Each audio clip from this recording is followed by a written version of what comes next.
अस्सलाम वालेकुम, मैं हूं रेहान तारिक और आप देख रहे हैं दस्तक। इंसानी तारीख का सबसे बड़ा लॉकडाउन, जहां घर से बाहर निकलने पर गोली, आवाज बुलंद करने पर पैलेट गन, एहतजाज करने पर जेल में बंद कर दिया जाता है।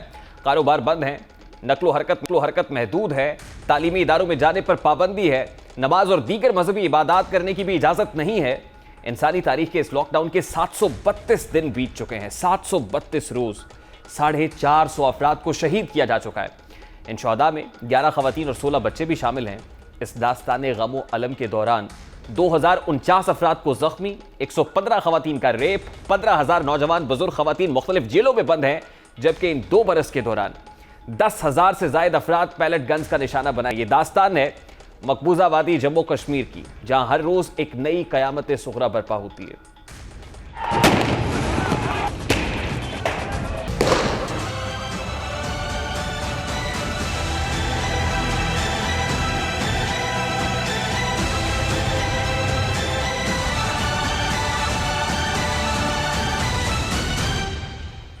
आज पाकिस्तान में कश्मीरियों से इजहार यकजहती के लिए यौम इस्तेहसाल मनाया गया।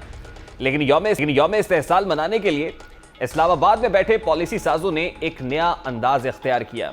डी चौक के ऐन वस्त में, जहां कभी वजीर आजम इमरान खान का कंटेनर हुआ करता था, नरेंद्र मोदी को ड्रैकुला के रंग में दिखाया गया। प्रोड्यूसर अगर वो दिखा सकें, भारतीय वजीर आजम की फोटोशॉप तस्वीर में उनकी रालों से खून बहता दिखाई दिया। ये मनाजिर आपके सामने।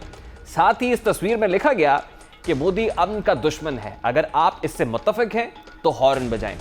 यानी भारतीय वजीर आजम को डी चौक से हॉर्न बजा बजा कर पैगाम दिया जाए कि होशियार, खबरदार, इस्लामाबाद और पिंडी बॉयज गाड़ियों के साइलेंसर उतार कर हॉर्न बजा बजा कर आपकी नींदें हराम करेंगे।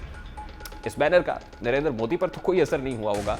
हाँ, इस बैनर के बायस पूरी दुनिया में पाकिस्तान को जिस तरह से देखा गया होगा वो भी सोचा जा सकता है। इस बैनर की तस्वीर सलामती काउंसिल और जनरल असेंबली तक तो नहीं पहुंची, मगर हर रोज लहू की कुर्बानी देने वाले कश्मीरी इसे देखकर तड़प उठे होंगे। दस्तूर हिंद की दफा 370 और 35A में तरमीम करके भारत ने रियासत जम्मू कश्मीर की खुसूसी अहमियत का खात्मा किया है। रियासत जम्मू कश्मीर का आबादियाती तनासुब तब्दील किया जा रहा है। 2 बरस के दौरान अब तक 18 लाख डोमिसाइल गैर कश्मीरी बाशिंदों को जारी किए गए हैं। यानी एक डेमोग्राफिक शिफ्ट की जा रही है।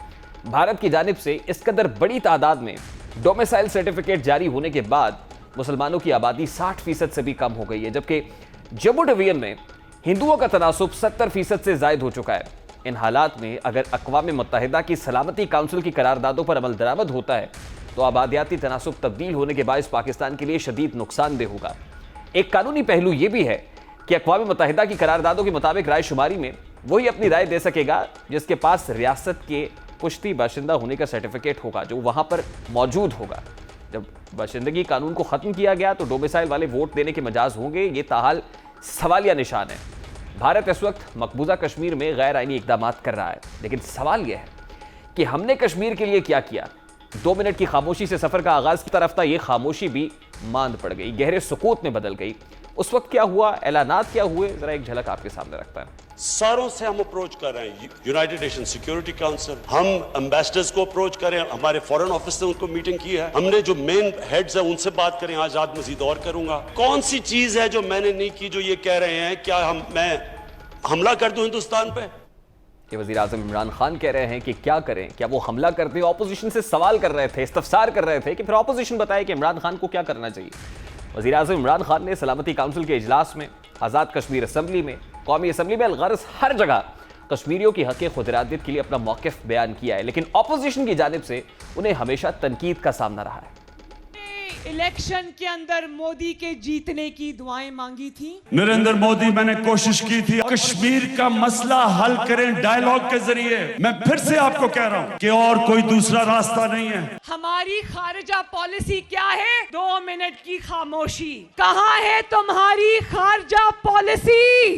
जवाब दो इमरान खान। क्यों 18 महीने गुजर जाने के बावजूद और तुम्हारी जाली हुकूमत कश्मीर के चले जाने के बाद भी बेबसी की तस्वीर बन के बैठी है। हर फोरम के ऊपर मैं आपकी आवाज बुलंद करूंगा और कर रहा हूं और करता रहूंगा। जो पाकिस्तानी इमरान खान था ना वहां पे, जिसको डोनाल्ड ट्रंप कहते हैं, और जो हमारे इधर एक पाकिस्तानी डोनाल्ड ट्रंप है जिसका नाम इमरान खान है, तुम तो बड़े शादियाने बजा रहे थे। ट्रंप ने कहा है कि मैं कश्मीर पे सालिसी करूंगा। तुमने ट्रंप से जाकर पूछा कि क्यों भाई पाकिस्तानी इमरान खान कहां गए तुम्हारी सालिसी? पिछला अमेरिका का सदर था, 3 दफा उससे मैंने ताकीद की कि कश्मीर का मसला हल करें। आज कश्मीर की आईनी हैसियत तब्दील हुए 2 बरस बीत चुके हैं। आज पाकिस्तान भर में यौम इस्तेहसाल मनाया जा रहा है। मुल्क भर में मुख्तलिफ शाहराओं और मॉल्स में यौम इस्तेहसाल और कश्मीर पाकिस्तान की शेर है की तहरीरों वाले बैनर्स लगाए गए हैं। आज पाकिस्तानी क़यादत ने इन 2 बरस में खामोशी से हॉर्न बजाने तक का सफर तय किया है। इसी दौरान पाकिस्तान ने भारत को सलामती काउंसिल का गैर मुस्तकिल मेंबर बनाने के लिए वोट भी दिया। पाकिस्तान ने आलमी फोरम्स पर मसला कश्मीर उठाने का ऐलान तो किया, लेकिन बरादर इस्लामी ममालिक को भारत पर दबाव बढ़ाने के लिए कायल नहीं किया जा सका। अमेरिकी सदर डोनाल्ड ट्रंप की सालिसी की पेशकश भी खैर मकदम से आगे नहीं बढ़ सकी। पार्लियामेंट का सिर्फ एक ही इजलास मसला कश्मीर पर बुलाया जा सका। लाइन ऑफ कंट्रोल पर जंगबंदी मुआहिदा कर लिया गया, जबकि दूसरी जानिब नरेंद्र मोदी कश्मीरियों से उनकी शनाख्त छीन रहा है। अमेरिका, बरतानिया के अलावा सऊदी अरब और यूएई से ताल्लुकात मुस्तहकम किए।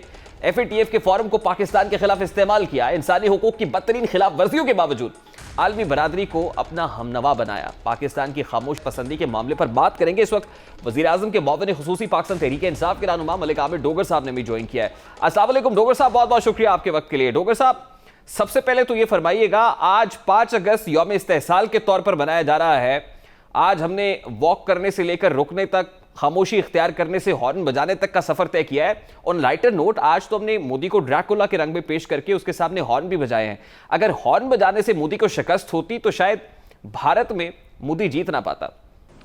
देखें, आपको तो इस सवाल को बड़ा पॉजिटिव इस आज के इस एक्ट को लेना चाहिए। अगर आप ही इस पर तनकीद करेंगे हॉर्न बजाने पे, तो आपके और फिर हमारे सॉरी टू से मुखालफिन के बयानिए में क्या फ़र्क होगा? नहीं डोगर साहब, मेरा तो बड़ा सादा सा सवाल है कि अगर आपने मोदी तो को अजीब सवाल कर दिया। डोगर साहब देखिए, मोदी को अगर हम वेम्पायर बनाकर प्रेजेंट करेंगे और उसके सामने सिर्फ हॉर्न बजाएंगे तो इससे हम कश्मीर से कितना करीब होंगे?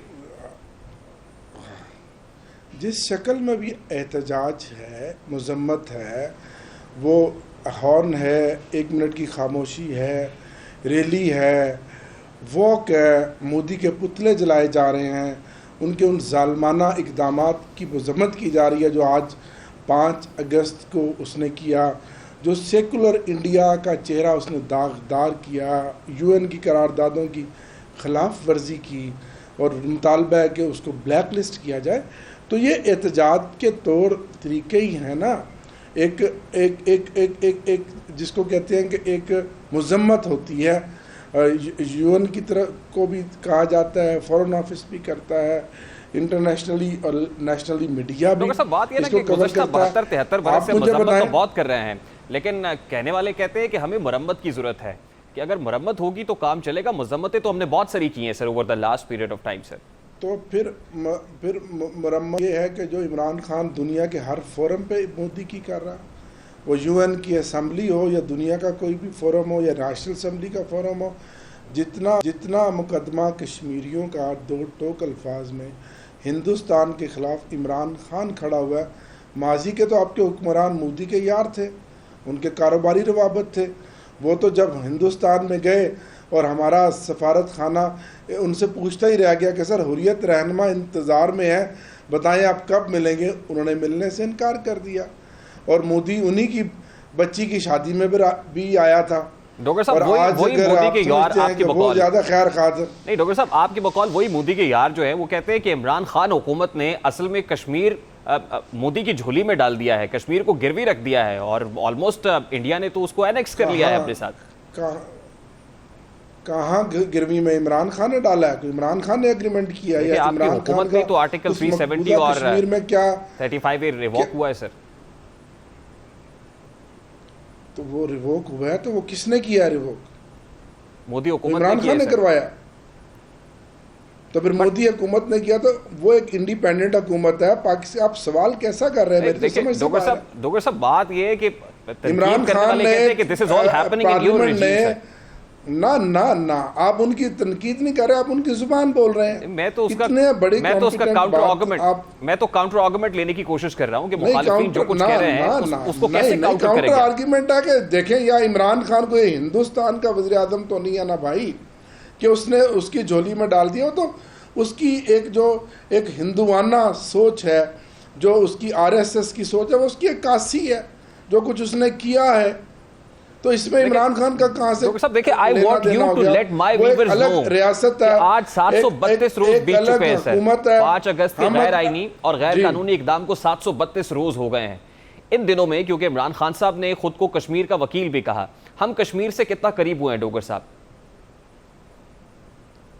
तो हम तो वकालत कर रहे हैं 70 साल से। बाकी हुक्मरानों ने कौन सा जाके सर कफन पे बांध के और वहां जाकर जंग की? आओ आप निकलो, सबसे पहले आप निकले मैदान अमल में, खुद हर शख्स निकले, बांधे सर पे कफन और जिहाद का ऐलान करे।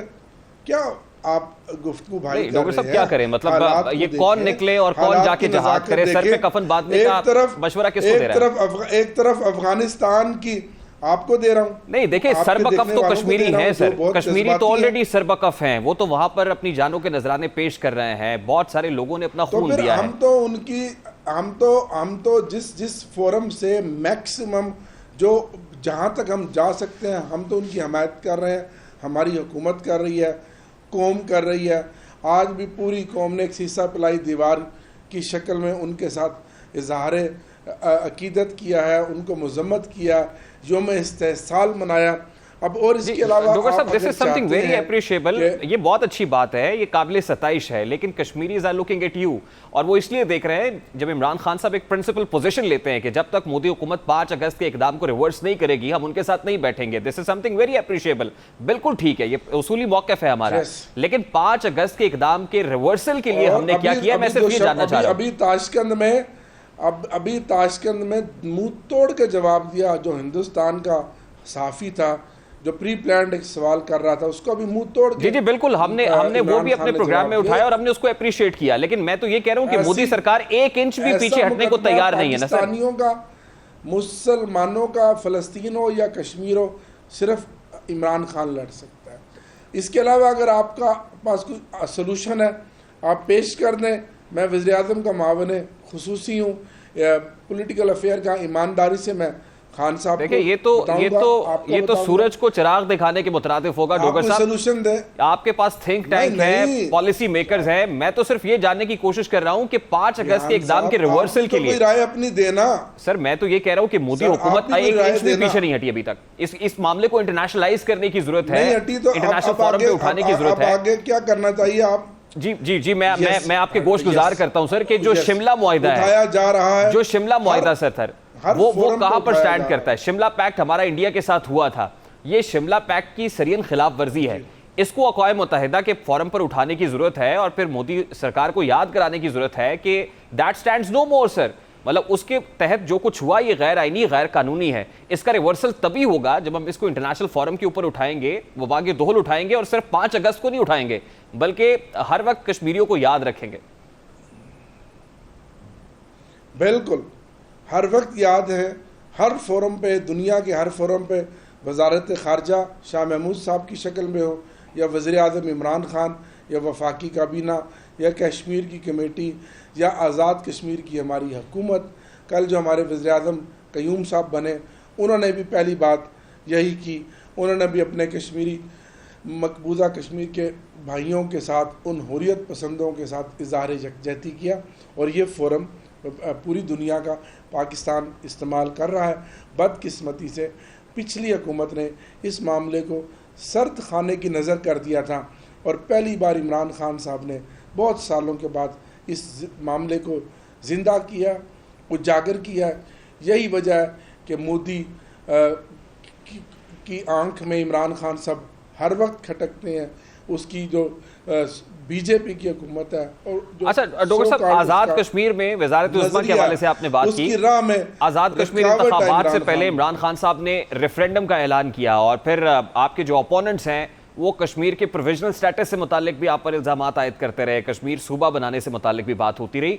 अब आपकी क्लियर पोजीशन क्या है? अब जब लेजिस्लेटिव असेंबली के अंदर सब चीज़ें गलत हो गई, नामजद हो गए सब हैं, दावे गलत हो गए, सब दावे गलत हो गए, मुखालफिन के सब प्रोपेगेंडा थे, ना कोई ना कोई सूबे की बात थी, ना कोई ऐसी रियासत की बात थी, ना कोई मकबूजा कश्मीर से अलग निकालने की बात थी।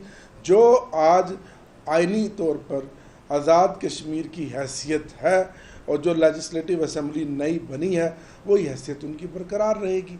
ये सब प्रोपेगेंडा है, मनफी हथकंडे हैं, इलेक्शन के ये हरबे थे सियासी अपने मुखालफिन को नीचा दिखाने के लिए। अच्छा डॉक्टर साहब, लास्टली मुझे बताइएगा, सिक्योरिटी कमेटी इजलास बड़ा अहम हुआ है, इसमें क्या बातें टेकअप की गई हैं, किन इश्यूज को टेकअप किया गया और इसके क्या नताइज अब देख रहे हैं आप इन नियर फ्यूचर? देखें, उसमें 3 टॉपिक रखे, एक अफ़गानिस्तान की इशू, एक कश्मीर का इशू और एक इंटरनल सिक्योरिटी। लेकिन जो अफ़गानिस्तान का इशू था उसके ऊपर बहुत सैर हासिल, कई घंटे गुफ्तगू हुई, थोड़ा सा कश्मीर को भी टच किया गया, इंटरनल इशू को भी टच किया गया और तय ये हुआ कि अब इस मीटिंग को तसलसल के साथ आगे दोबारा रखा जाएगा। अगली मीटिंग में फिर हम इन 3 में से बाकी टॉपिक्स को टेकअप करेंगे।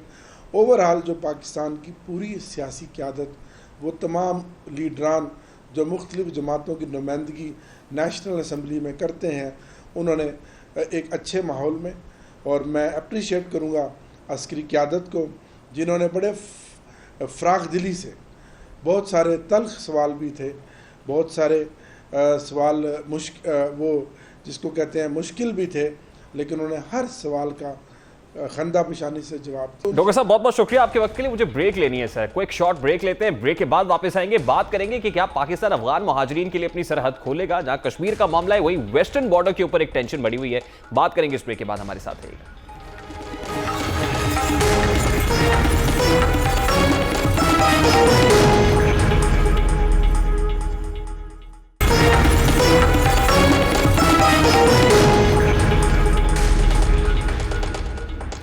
Welcome back. अक़वाम मुत्तहिदा ने अफगानिस्तान में तालिबान की पेशकदमी और बड़े इंसानी अलमिये से निपटने के लिए सलामती काउंसिल का हंगामी इजलास तलब कर लिया है। इजलास एक ऐसे वक्त में हो रहा है जब तालिबान अफगानिस्तान के बड़े शहरों पर कब्जा कर चुके हैं। वज़ीर दिफा बिस्मिल्लाह मोहम्मदी की रिहाइशगाह पर हमला हुआ। अफगानिस्तान में सरकारी फोर्सेज और तालिबान में ईरान के साथ सरहद के करीब वाक़ सूबा हेरात, सूबा हेलमंद के दारुल हुकूमत लश्करगाह, जबकि सूबा कंधार के दारुल हुकूमत और मुल्क के दूसरे बड़े शहर कंधार के गिरदोनवाह में शदीद लड़ाई जारी है। अक़वाम मुत्तहिदा के हाई कमीशन बराए महाजरीन UNHCR के मुताबिक रवा साल मार्च से अब तक कम से कम 2,70,000 अफराद बेघर हो चुके हैं, जबकि दाखिली तौर पर बेघर होने वाले अफगानियों की तादाद 3.5 लाख से ज़ायद है। अफगान महाजरीन की कोशिश है कि वो तुर्की, ईरान और पाकिस्तान का रुख करें। ईरान और तुर्की ने महाजरीन के दाखिले पर पाबंदी आयद कर दी है, जबकि पाकिस्तान ने भी अफगान सरहद के साथ निगरानी का अमल सख्त कर दिया है। जबकि अफगान महाजरीन की मुमकिना आबादकारी के लिए पाक अफगान सरहद के करीब कैंप्स लगाने की तजवीज़ भी दी जा चुकी है। इस हवाले से वफाकी वज़ीर दाखिला और इत्तलात पहले ही कह चुके हैं, वो क्या कहते हैं, मौक़िफ़ क्या है इस वक्त हुकूमत पाकिस्तान का, वो आपको दिखाते हैं। बॉर्डर सिक्योरिटी और मैनेजमेंट हमारे पास है, हम पूरे तरह से तैयार हैं, पूरा सिस्टम लगा रहे हैं हम तोरखम बॉर्डर पे। FIA होगी, पुलिस होगी, एजेंसियां होगी। जो इस वक्त सिचुएशन है, हम एक्सपेक्ट कर रहे हैं कि बिल्कुल अफगान रेफ्यूजीज जो हैं वो आएंगे, और उसके लिए हमारी कोशिश ये है कि हम बॉर्डर रीजन के साथ कैंप्स बनाएंगे और कोशिश ये होगी कि हम बहुत ज़्यादा जो अंदर जो है वो ना आए। यहाँ पे तो हमारा तो कुछ इस तरह का है कि एक फैमिली इधर रह रही है, दूसरी फैमिली उधर रह रही है, लेकिन उसको मैनेज करना एक बड़ा चैलेंज होगा। और पाकिस्तान इसीलिए देखें, हमारी पूरी ये कोशिश है कि अफगानिस्तान के अंदर अमन और अमान से मामला तय पाए, और हम पूरी कोशिश भी कर रहे हैं। लेकिन अगर वहाँ पे सूरत हाल ख़राब हुई तो पाकिस्तान को ये बोझ बर्दाश्त करना पड़ेगा, और उसके लिए हम इंतजामात कर रहे हैं। अब तालिबान की पेशकदमी के साथ ही अफगानिस्तान से स्पिल ओवर के चांसेस तो हैं। हुकूमत पाकिस्तान बखूबी इस बात से आगाह भी है। अमेरिका ने पाकिस्तान से अफगान महाजरीन के लिए सरहदें खोलने का मुतालबा कर दिया है। अमेरिका ने यकीन दहानी कराई है कि वाशिंगटन आलमी इदारों के जरिए महाजरीन की मदद करेगा। तकरीबन 40 बरसों से पाकिस्तान अफगान बाशिंदों का बोझ बर्दाश्त कर रहा है। अगर अफगानिस्तान में जारी तालिबान की जंग शिद्दत इख्तियार करती है तो क्या अब पाकिस्तान मजीद अफगानियों का बोझ बर्दाश्त कर सकेगा? ये सारी सूरत हाल एक ऐसे वक्त में सामने आई है जब पाकिस्तान खुद मुआशी तौर पर बहरानों का सामना कर रहा है और आवाम बेरोजगार हो रही है, महंगाई की चक्की में पिस रही है, मुश्किल मराहिल से गुजर रही है। इस सूरत हाल में अफगानी अवाम को जिंदगी की बुनियादी सहूलियात फराहम करना निहायत मुश्किल हो जाएगा। जब यही नहीं है बल्कि अमेरिका और अफगान हुकूमत पाकिस्तान पर तालिबान की हिमायत का इल्ज़ाम भी आयद करती रही है, पाकिस्तान का वाज़ेह मौक़िफ़ है कि अफगान हुकूमत मुहाजिरीन को वापस ले जाए, क्योंकि अफगान मुहाजिरीन और की आपस में रिश्तेदारियां हैं जिसके बायस उन पर निगरानी का काम मुश्किल हो जाता है। इस हवाले से वज़ीर-ए-आज़म इमरान खान साहब पहले ही बता चुके हैं। Should Pakistan put their families in jail? What is Pakistan supposed to do with their families if they are here? And then, if there are few Taliban leaders who have families here, the only leverage we have is because of that. The reason why they actually had talks with the Americans and Pakistan was able to make them have talks with the Americans was because of this leverage. If you put them in jail or if you take action against them, that leverage goes. अब पाकिस्तान के पास एक leverage है, लेकिन Afghan refugees की families जो already Pakistan में बस चुकी हैं उनके अगेंस्ट कोई एक्शन होता है तो वो लेवरेज पाकिस्तान लूज कर जाएगा। वज़ीर-ए-आज़म इमरान खान साहब ने बड़ा कैटेगोरिकली क्लियर कर दिया इस बात को। इस वक्त पाकिस्तान के पास क्या ऑप्शंस मौजूद है, बात करेंगे। इस वक्त major general retired Ejaz Hussain Awan साहब सीनियर डिफेंस एनालिस्ट हैं, हमारे साथ मौजूद हैं। अस्सलाम वालेकुम जज साहब, बहुत बहुत शुक्रिया आपके वक्त के लिए। जज साहब, जो तालिबान पेशकदमी कर रहे हैं अफगानिस्तान में, स्पिल ओवर के चांसेस भी हैं और अमेरिकन स्टेट डिपार्टमेंट ने क्लियर किया है कि बिलखुसूस पाकिस्तान, तुर्की और ईरान की बात भी की है, लेकिन पाकिस्तान पर एम्फेसिस ज़्यादा है कि आप अपना बॉर्डर खोले रेफ्यूजीज़ के लिए। तो क्या पाकिस्तान एक बार फिर रेफ्यूजीज़ को वेलकम करने का मुतहम्मिल हो सकता है जल साहब? देखिए जी, मुझे इस बात की समझ नहीं आती। पहली बात यह है कि हालात खराब होने की तमाम तर जिम्मेदारी भी मेरे ख्याल के मुताबिक अमेरिका पर आयद होती है, क्योंकि अमेरिका ने कोई कोशिश नहीं की पिछले 20 सालों में इंट्रा अफगान अंडरस्टैंडिंग डेवलप करने की, इंट्रा अफगान डायलॉग कराने की और मुल्क में अमन कायम करने की उन्होंने कोई कोशिश नहीं की। और जाते हुए भी तालिबान को लेजिटिमाइज करके, उनके साथ मुआहदा करके, उनके साथ डी लिस्टिंग का वादा करके, उनकी कैदियों की रिलीज का वादा करके और उनके साथ उनसे एश्योरेंस मांग के कि आपकी सॉइल यूज नहीं होगी, उनको मजबूत करके वो निकल गए और अशरफ गनी को डायलॉग प्रोसेस से बाहर रखा है। अब वो सारी जिम्मेदारी नेबरिंग कंट्रीज पे कैसे डाल सकते हैं? एक तो उनका ये मुतालबा मुझे नहीं आती कि क्यों पाकिस्तान पर इसरार है कि आप मामले के हल की कोशिश करें, जबकि हम उन्हें 20 बरस से कहते रहे हैं कि पॉलिटिकल सोल्यूशन की तरफ जाएं। अब बॉर्डर, पहली बात यह है कि हमने 50 लाख अफगानों को जो हमारे बहन भाई हैं उनको रखा हमने रेफ्यूजीज की हैसियत से, और 30 लाख के करीब अब भी पाकिस्तान में मौजूद है। UNHCR उनके वॉलंटरी रिटर्न की बात करता है कि अगर उनकी मर्जी है तो जाएं, मर्जी नहीं है तो ना जाएं। इन हालात में क्या हम मुतहम्मिल हो सकते हैं कि हम 20 से 25 या 30 लाख और अपने अंदर आने दें और फिर उनके भी वॉलंटरी रिटर्न का अगले 50 साल इंतजार करें? जनरल साहब, 30 लाख रेफ्यूजीज ऑलरेडी एक बहुत बड़ा नंबर है और at this point in time जब इकोनॉमिक क्राइसिस से भी हम गुजर रहे हैं, ऑलरेडी हम ये चाहते हैं कि जो रेफ्यूजीज पाकिस्तान में मौजूद हैं उनको निकाला जाए। तो क्या मुतहम्मिल हो सकते हैं कि मजीद रेफ्यूजीज पाकिस्तान आए और मजीद रेफ्यूजीज को हम वेलकम करें? पहले भी हम पर इल्जाम क्यों आता है कि आपने तालिबान को पनाह दी? जो 30 लाख अफगान यहाँ मौजूद थे, उनकी फैमिलीज अफगानिस्तान में थी, कुछ उनकी पाकिस्तान में थी, उनकी दूसरी नस्ल यहाँ शादीशुदा हो चुकी थी, आधी फैमिली पाकिस्तानी ओरिजिन किया, आधी अफगान ओरिजिन किया। इन एनवायरमेंट में 35,000 अफगान रोजाना बॉर्डर पार करता है लीगली। तो जब वो 35,000 अफराद जाते हैं, हमें क्या पता है कि जाने वाला कौन था और आने वाला कौन था? क्या हर एक की स्क्रूटनी और हर 30 लाख का सुपरविजन मुमकिन है? तो ऐसा यही हम कहते रहे अमेरिका को कि ये सब कुछ हो नहीं सकता। अभी इन एनवायरमेंट में वो तुर्की को भी कह रहे हैं कि आप भी अपने बॉर्डर्स खोल दें। ईरान ने अपने बॉर्डर्स कभी नहीं खोले और अगर खोले तो उन्हें कंट्रोल किया। तो अब पाकिस्तान का जो मौक़िफ़ है वो ये है कि हम एक्सटर्नली डिस्प्लेस्ड लोगों के लिए अपने बलूचिस्तान के एरिया में कुछ साइट सिलेक्ट कर रहे हैं। उधर अगर मजबूरी हुई तो उनको रखेंगे, लेकिन इसकी फाइनेंसिंग दुनिया करेगी, क्योंकि पाकिस्तान की इकोनॉमी इस बात की मुतहम्मिल नहीं हो सकती। तुर्की है या ईरान है, लेकिन मेरा ख्याल है कि इस वक्त पाकिस्तान के लिए बहुत बड़ा प्रॉब्लम है और अमेरिकन स्टेट डिपार्टमेंट ने भी पाकिस्तान के ऊपर बहुत एम्फेसिस दिया है।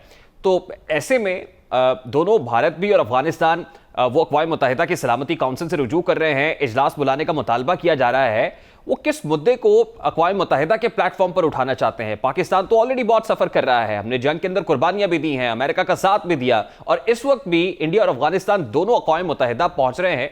ये क्या एजेंडा है जनरल साहब? देखिए जी, वो कुछ भी बावर कराने की कोशिश करें, सारी दुनिया को पता है कि अफगानिस्तान का मामला क्या है। वहां पर उनके मुंह में भी जबान है। वहां पे बात यही होगी ना कि क्या अफगानों ने 9/11 किया था? क्या अफगान हमलावर हुए थे?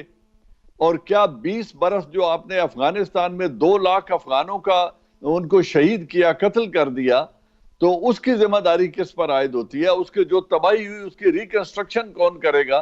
तो अमेरिका को अपना मुआशी और इखलाकी बर्डन खुद उठाना पड़ेगा। अगर अलकायदा ने हमला किया था, 9/11 अलकायदा ने ही कराया था, तो अलकायदा के यही लोग उस वक्त क्यों अमेरिका में वेलकम थे जो उनकी जिहाद कर रहे थे और उनकी जंग लड़ रहे थे? वहां हिलरी क्लिंटन की वो स्टेटमेंट भी आएगी कि ये बहुत अच्छी इन्वेस्टमेंट है, हमने इन्वेस्टमेंट की और बाद में we left them high and dry and we left Pakistan के you deal with Stinger and you with deal with Taliban. तो आईएसआई ने तो हर मामले में उनकी मुआवनत की और हर मुश्किल वक्त से अमेरिका को निकाला। तो आज पाकिस्तान को बड़े दलेराना तरीके से जाना चाहिए सिक्योरिटी काउंसिल में और अपने मौक़िफ़ को दो टोक अल्फाज में बयान करना चाहिए। जुर्म अमेरिका का निकलेगा, जुर्म अशरफ गनी और उन लोगों का निकलेगा जो अपनी सोसाइटी की मर्जी के खिलाफ उनको रूल करने की कोशिश कर रहे हैं। जय साहब, लास्टली मुझे ये बताइएगा कि आज वज़ीर आज़म पाकिस्तान की ज़ेर सदारत सिक्योरिटी कमेटी का इजलास हुआ है, अफवाज पाकिस्तान की नुमाइंदगी भी उसके अंदर मौजूद थी। अब पाकिस्तान का लाइन ऑफ एक्शन क्या होना चाहिए, किन उमूर पर बहस हुई होगी और फ्यूचर डायरेक्शन क्या देख रहे हैं आप? देखिए, मेरे ख्याल में दोनों तीनों सूरतें ऐसी हैं। एक बात है कश्मीर की कि वहां 2 बरस से कर्फ्यू और क्लैंप डाउन है और इंटरनेशनल कम्युनिटी उसकी कोई उस पर तवज्जो नहीं दे रही और मुसलसल कश्मीरियों पर जुल्म हो रहा है, उनकी नस्ल कुशी हो रही है। उसके मज़मरात को कैसे हैंडल किया जाए, यकीनन ये ज़र बहस आया होगा। और दूसरी तरफ अफगानिस्तान में जो सिचुएशन डेवलप हो रही है, पाकिस्तान उससे दूर रहकर अफगानिस्तान में अमन का कहाँ है और अमन के लिए जो कंट्रीब्यूशन कर सकता है वो पहलू आए होंगे। और अगर क्राइसिस सूरत में कोई एक्सटर्नली डिस्प्लेस्ड लोग आते हैं तो उनको हैंडल करने की स्ट्रेटजी क्या होगी और हमने दुनिया के सामने इस मामले को लेकर कैसे जाना है, इन तमाम मौजूआत पर बात हुई होगी। But I am not sure since I was not in it and I have no information के अंदर एग्जैक्ट बात क्या हुई। ठीक है, बहुत बहुत शुक्रिया जनरल साहब आपके वक्त के लिए। Senior defence analyst major general retired Ejaz Hussain Awan साहब हमारे साथ मौजूद थे। अभी क्विक शॉर्ट ब्रेक लेंगे, ब्रेक के बाद वापस आएंगे, बात करेंगे कराची में वैक्सीनेशन के मसाइल हैं, जिम्मेदार कौन है और आए रोज कोरोना केसेस की शरह बढ़ रही है, इसको कैसे मैनेज करेगी हुकूमत पाकिस्तान, इस पर बात करेंगे। इस ब्रेक के बाद हमारे साथ रहिए।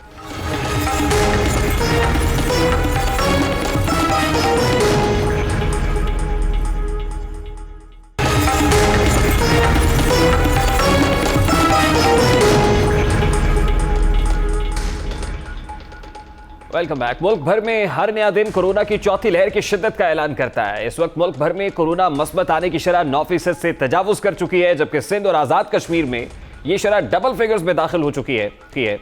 माजी की तरह इस लहर के दौरान भी विफाक और सिंध के दरमियान खूब गर्मा गर्मी देखी जा रही है। कराची के वैक्सीनेशन सेंटर्स पर साइनोफॉर्म, साइनोवैक और एस्ट्राजेनेका वैक्सीन का स्टॉक खत्म हो चुका है।